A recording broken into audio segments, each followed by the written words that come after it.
Grow muscles and memorize, play with them and play with them. In my opinion, this is the best place to start. Yes. Play with them and play with. You guys want me to explain that to you? Play with them and play with them. What that means is you play with a woman, you play with her. You say, well, that's manipulative. Yeah, it is. But it's playful and she enjoys it and you enjoy it. It's game. That's why you want to know why women have a problem with the word game, because it sounds like it's like you're being something you're not. Play with her and play with her. So you're playing with her and then you're playing with her. What that boils down to is just get it. And I just saw this. I forget who it was. Somebody on Twitter was saying, was talking about how like she wishes men would just get it. And I'm like, red pill guys don't get it. Like, Jesus Christ. Have you like read my book? I mean, literally that's a chapter in the first book. Just get it. Literally in the very first book, 2013. Just get it. Women want guys women want men who can read their minds, who just get it. Because the guy who just get it is the guy who doesn't have to explain he's fucked, 100 girls. He's the guy who gets it well enough to not say anything about it and show her in bed that he's fucked 300 girls. He gets it. He can play the game. He can play it. When a woman gives him a shit test and he responds with a neg hit, or he passes that shit test, or he turns it around on her, it's not the actual exchange. It's the fact that he knows women's nature well enough that he can get past that and still play with her. I'm making myself clear. Maybe I'm not.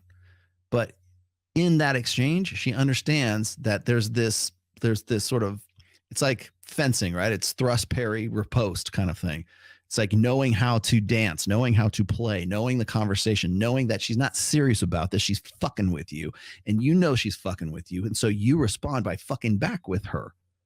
You're not explaining this. It's not like you're going, okay, well, I see that you just gave me a shit test, and so now I'm going to use this one on you, and you're explaining the game. Women don't want to have the game explained to them. They want somebody who knows how to play it, who just fucking gets it. That's why. He didn't have, like, when women hear that you like listen to Rollo Tomaso, I get this, I got this constantly, so I might as well answer this right now. Guys will tell me, Rollo, should I tell her that I watch you? Should I explain that I'm a red pill guy? Should I say what I mean and mean what I say? No, that's blunt force. That's not strategy. That's attrition is what that is. That's like meeting strength with strength. Don't do that. Women only really the subtleties of game, the subtleties of interpersonal relationships with women, it revolves around just getting it. It revolves around playing with her and playing with her. So it's a game of strategy rather than brute force. And so when guys say, well, Rollo, it should be direct. Everything should be direct game. You should just tell her straight up front that, hey, bitch, are you down to fuck? Like that ought to be it. And I know that that's not mode one. And I know that Alan Roger Curry, bless his immortal soul. And I know that, but the point is that there are times for direct game and there's times for strategy, and more often there's more time for strat. Most guys who are in the 80%, they can't rely on direct game because they have to find some way to show that they have value added. How do they do that? By playing the game very well, by winning the war with strategy rather than winning the war with attrition. There's really two ways to win a war. One is with, and this applies to pretty much, the dating market and anything else. Like, you want to achieve something, right? With two ways to win a war. One is with attrition. Throw enough bodies against it and hope that you can outlast your opponent. It's blunt force for blunt force. It's direct game, right? It's just like bap, bap, bap, bap. It's like strength for strength. And whoever has the most bodies to throw into the meat grinder, that guy usually is the one that wins in the end. But usually at the end of that, it's a Pyrrhic victory because you had to spend more bodies and you had to put more resources towards that victory than you have left over once you've won the battle, right? Then there are wars that are won via strategy. And this is where guys think, oh, it's sneaky. You're playing games. It's manipulative. Real men don't do that. No, real men understand strategy. Trust me. And it's much better to win via strategy than it is to like outflanking, outmaneuvering, battling of wits. You want to know how the 80%ers defeat the 20%ers or the 4.5%ers? It's through strategy.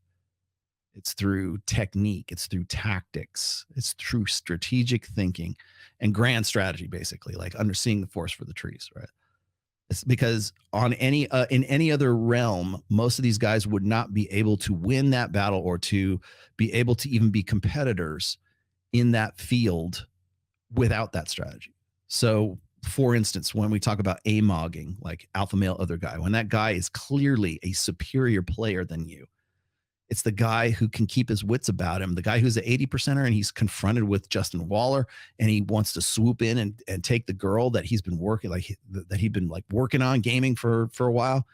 And he's just clearly better looking, taller, has more stuff. The guy who has the strategy to figure that out and can like respond to that and still come off looking like he's the superior, that strategy, because he can't defeat a Justin Waller on his own, at his own game.